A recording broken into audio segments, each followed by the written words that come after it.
If you're a freelancer on Upwork, your biggest complaint is most likely wasting your money on Upwork Connects.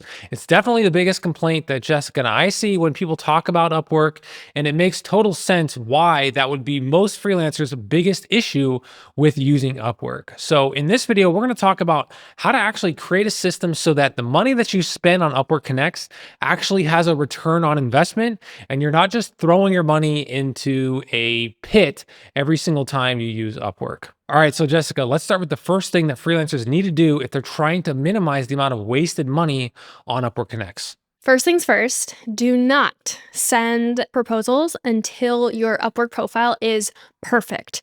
Think about it like a website. You are not going to spend a bunch of money investing in Facebook ads or Instagram ads to drive that traffic to your website if your website isn't optimized and you end up losing out on all of those sales. So it's the same situation with Upwork. You want to make sure that your profile is 10 out of 10 because you're ultimately going to be wasting money if for whatever reason your profile is like 3 out of 10. You're literally just throwing money down the drain. So before you send any proposal, make sure your profile is top notch.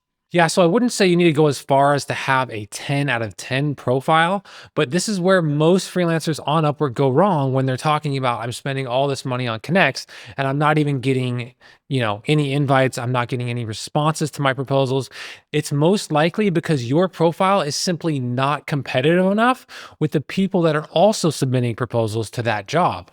And that could mean a number of things. It could mean that your profile isn't specialized enough, so you come across as just a generic commodity. And if there are anyone that has more experience or more earnings, you're going to lose out to them because you're not going to be able to compete as a generalist if your profile is a 7 out of 10 and you're competing against really highly specialized profiles that have tons of reviews, tons of earnings. So that's the first place you need to look is you need to hold off on any proposals if you're not getting any traction with the money that you're spending. Audit your profile, take a deep dive into your profile and elevate everything that you can and really make sure that your profile is in a spot where you're competitive when compared to your competition. And sometimes that means hiring either a coach or even a mentor to look over your Upwork profile. But it can really help to have a third party come in and just give a fresh perspective on where you can level up your Upwork profile. Yeah, and here's another thing to think about before you even think about submitting proposals. Do you have any reviews on your profile at all?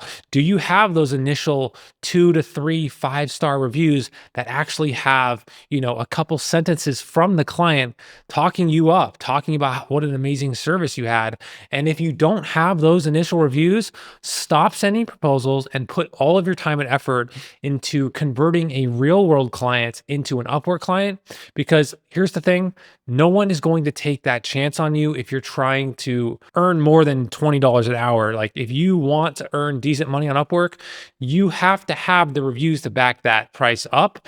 And you can't expect clients to just take a chance on you when there are so many other freelancers that they can choose from. So if you don't have 2 to 3 glowing 5-star reviews on your profile, stop sending proposals, stop spending money on Connects, and put all of your time and effort in getting those reviews. So, step number one is to make sure your profile is top notch. It's really polished, it's really complete. So, you're increasing the chances that you're going to land a job by having a very nice built out profile. So, that's step one. Now, step two is to only apply for jobs that you are competitive with. I've been on the hiring side of Upwork and I cannot tell you like how difficult it is sometimes to choose freelancers because you're looking from like a long list of like 30 different freelancers and there's so many different variables to consider, and maybe there's one freelancer that just has a tiny bit more relevant experience. And so what I'm trying to do is remove the risk. So you really only want to spend connects on proposals that you think you have a good chance. You have a good chance of landing, kind of considering your skill sets, the industry, other freelancers that might be applying for the same job. So you have to be very strategic because that's how you're going to get the most out of your Connects money. Yeah, I mean, I think to a lot of freelancers that probably is what they think that they're doing is, "Oh, I'm only submitting to jobs that I'm qualified for." And what I mean by that is that it's one thing to be qualified for a job, which means you have the skills necessary to execute that work, and it's an entirely different thing to be competitive for a job. And in order to be competitive for a job, you actually have to have multiple examples of work that really align with what the client is looking for. So, it's the difference between having the skills and having the proof. So if you don't have the proof, but you have the skills, don't submit a proposal to that job because chances are someone else might have more proof than you. So this is where being specialized, being niched is really important because the more niched you are, the more odds that your profile and your portfolio items are going to be exactly what the client wants. So always think about that. Think about I'm qualified, but how competitive am I for this job? I have fallen for this mistake many, many times when I was first starting out as a freelancer, and I would be ignorantly optimistic. I would see a job listing and I'd be like, yeah, like I can do health and wellness content. Like, yes, I can definitely do it. But from a client's perspective, they have to see work examples.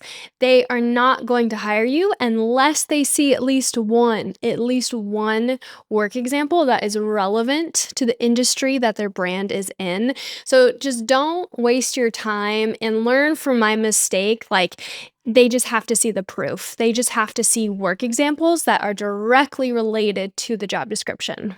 Yeah, and if you see a pattern of like you're seeing tons of jobs that you're qualified for, but you might not be competitive for, that's just an indicator that you need to specialize more and maybe you need to go out there and actually just create some spec work so that you can show that to potential clients and that if there's an industry or a specific type of work that you see constantly coming up, maybe it's time for you to go out there and actually create that for yourself and get that on your portfolio so that you can become more competitive. And I know it's kind of frustrating because when I used to think about this, I was like, I am a skilled, social media professional when I was just starting out freelancing. And I wanted to prove to clients that my skill set is very versatile. So the fact that I could create a social media strategy or plan for a health and wellness brand, like the fundamentals are there. I could do the exact same thing for like, I don't know, a B2B manufacturing company, but clients don't see that. And I think it's because they're moving fast. They're sifting through a lot of different proposals. And so they have to make a judgment call and they have to choose a freelancer that removes the risk that they think can do a really good job on the project. And so when you make it easy for clients, you can show them a direct example of a project that is what they're looking for. It just removes extra work and extra thought for the client, which I know, Tyler, you've experienced this too. It's like the fundamental skill set is there. And if you're a professional, if you're an expert vetted freelancer, you can create what they are looking for. But sometimes clients don't see it, or maybe they just don't have the time to make that connection. Yeah, I don't think you can expect clients to kind of understand that like, oh, my skills over here will translate to what you want over here. I think clients don't have time to kind of understand the inner workings of how video production works or how your specific skill set works. So, they need to see something that is right in line with what they want so that they can point and say, "Hey, I want that." Because that's really what they're trying to do. And so again, if that is an issue for you, maybe it's time to go out there and create that kind of work so you can actually put that on your portfolio. And then one last thing I'll say when it comes to the idea of being competitive is if you think that, hey, I am super competitive in this thing, I have 20 examples of this specific type of work, and you're still missing out on jobs, that's a sign that that specific type of work has been commoditized and it's time to pivot. It's time to move to a different niche. It's time to specialize in something else because that skill set has been completely commoditized. The first thing that comes to mind when I think about commoditization is video editing in terms of vertical Alex Hermosi style video editors. Okay. That type of video editing has been so saturated, so overdone. I mean, you hear the same sound effects, you see the same exact transitions, you see the same exact text subtitles, come the same animations. That style of video editing is basically dead, and you're only going to make less than $5 an hour doing that because there's so many people that know how to do that, that have learned how to do that, and it's just been fully commoditized at that point. So that's another thing to think about is even if you are competitive and you have a million examples of a certain kind of skill set, that might be a commoditized niche. And you could be the most competitive out there and you're still not going to make enough money because someone else is competitive and they're charging $5 an hour. So that's one thing to think about is how commoditized has my specialization become? And do I need to pivot to something that is less saturated? So number 2 is be competitive and only submit proposals to jobs that you are competitive with.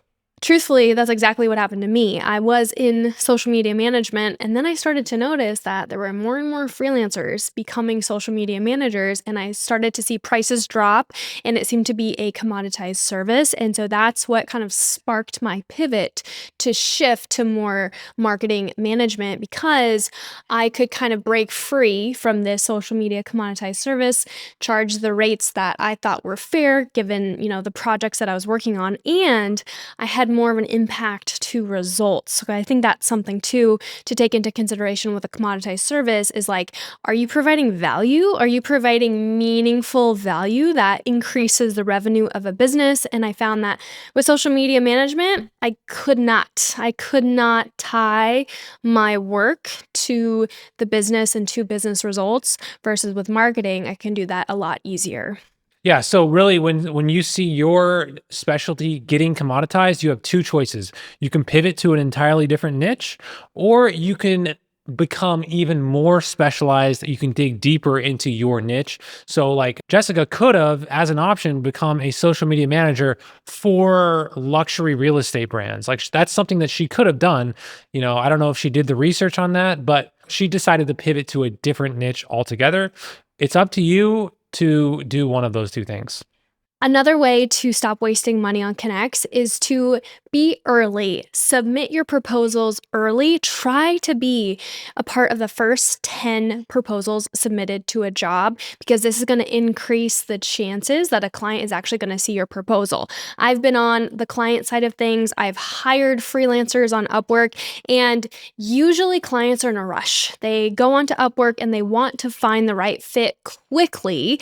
So if you submit your proposal early, you are going to increase the chances that the client's actually going to see your proposal, and it's going to increase the chances that they are going to like what they see and start a conversation with you.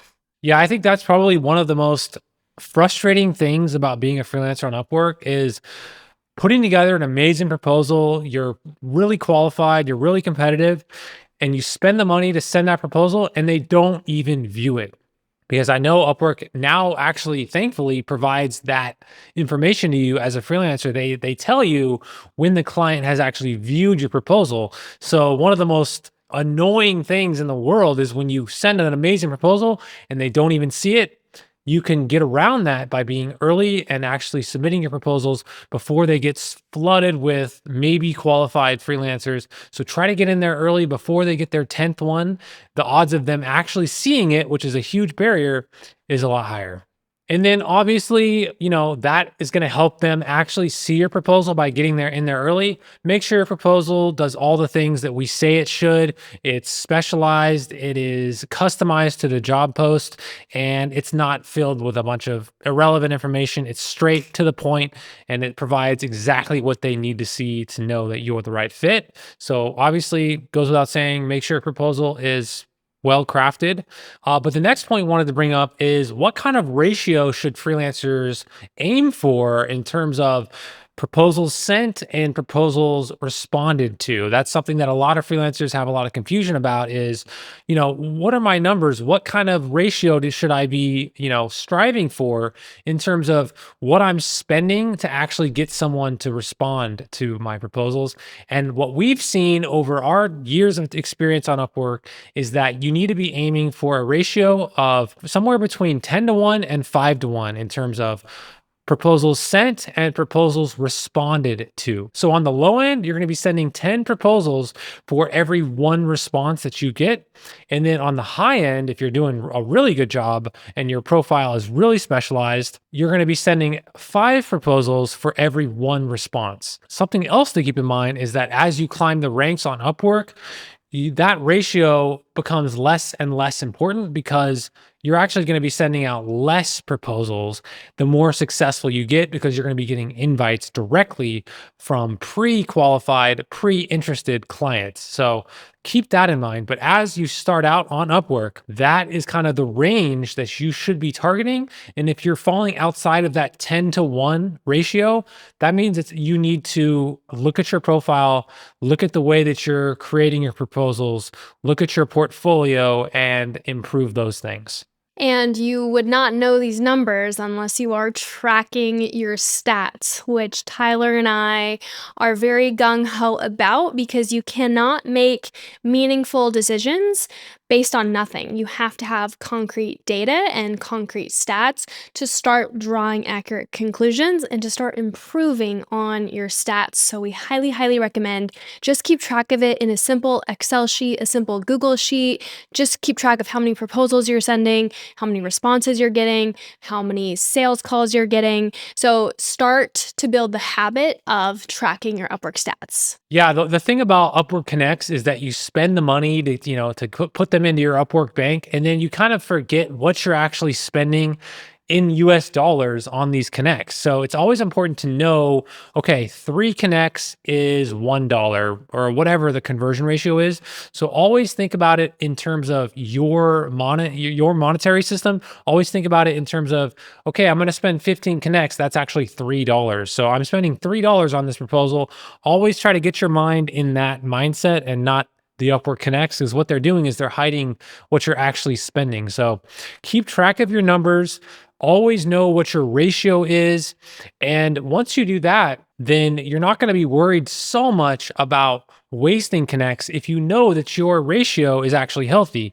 Because if your ratio is healthy, then yeah, you're spending, $30 a month on connects, but the ROI is that you're closing a $300, $400, $500 project every time you spend $30 or whatever the ratio is. So as long as you keep track of your numbers, then the pain of spending those connects and spending those dollars won't be as bad, and you'll see it more of like an advertising budget versus just throwing money out of the window.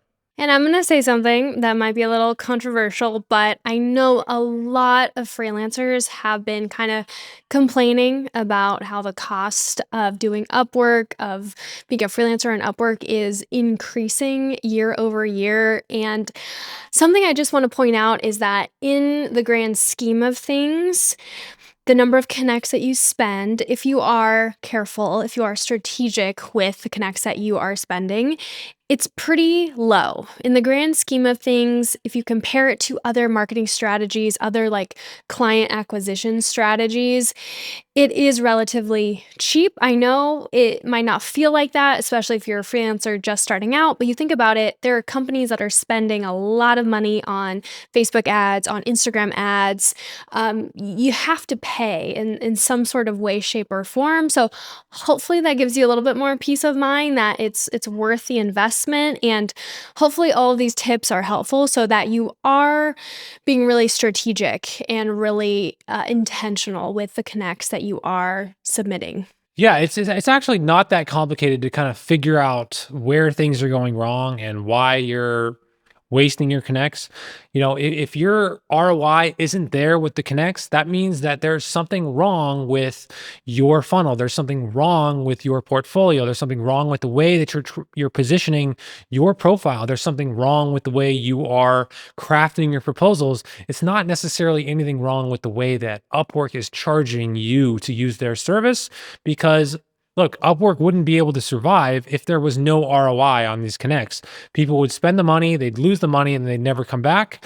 And there are plenty of successful freelancers on Upwork who have worse portfolios than you, worse profile videos, worse everything, and yet they're still succeeding. So use that as some inspiration, use that as fuel for the fire. Don't blame Upwork, don't blame Connects. Just figure out a system, tweak your system, and the Upwork Connects will start to work for you, and you will start making money instead of losing money on Upwork Connects. And if you think about it, like Upwork is still the most efficient way to acquire new clients. Yes, it takes some time to play the long game with Upwork, but if you think about it, how else are you going to get freelance clients?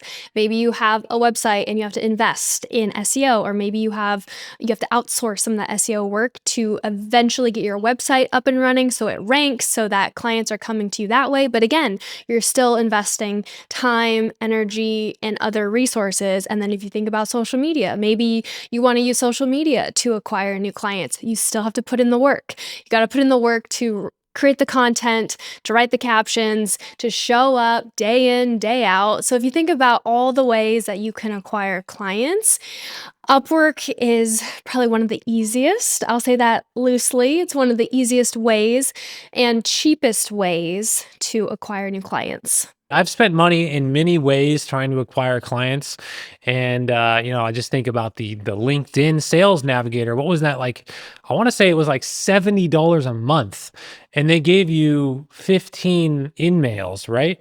Well, those in-mails don't really do anything. I don't know about you guys, but LinkedIn as a sales tool is horrible in terms of the ROI on the investment. And then all the millions of other ways to spend money to acquire clients, they're all pretty rough. In my experience, compared to Upwork. Upwork connects you directly to the client. And if you know how to craft your proposals, you know how to craft your profile, it is a pretty damn good way to win clients. You just have to, like Jessica said, you need to be intentional and you need to be smart about it and you need to be patient. You cannot just throw your hands up after spending $20, $30 on Connects and just say the whole system's broken. There's probably something broken with the way that you're using Upwork. And one other example I want to share just to drive this point home is I know cold email outreach is a popular strategy when it comes to client acquisition. And I was talking to someone in my networking group and they were saying that you are lucky if you get even a 1% open rate for a cold email outreach. So just like think about it, like all the time that you would spend to, find the emails, draft the emails, send them out. Again, it's a lot more work than sending proposals on Upwork. Yeah, that's one email response to every 100 emails that you send. And we're telling you that on the worst case scenario, you should be aiming for one response to every 10 proposals that you send on Upwork. So just use that to put things in perspective in terms of what it's like to win clients outside of Upwork. So hopefully that was helpful in giving you guys some ideas, some tactics on how you can start to use your connects strategically, intentionally, so you can see more results on Upwork, especially in 2025. If you are looking for some one-on-one coaching, some one-on-one support when it comes to Upwork, Tyler is going to include his email address in the description, so feel free to shoot him a quick email. And when it comes to just video topic ideas, feel free to leave a comment. We would love to hear your feedback. And if you have any specific ideas for us to create content around, we would love to hear it. And we will see you in the next one.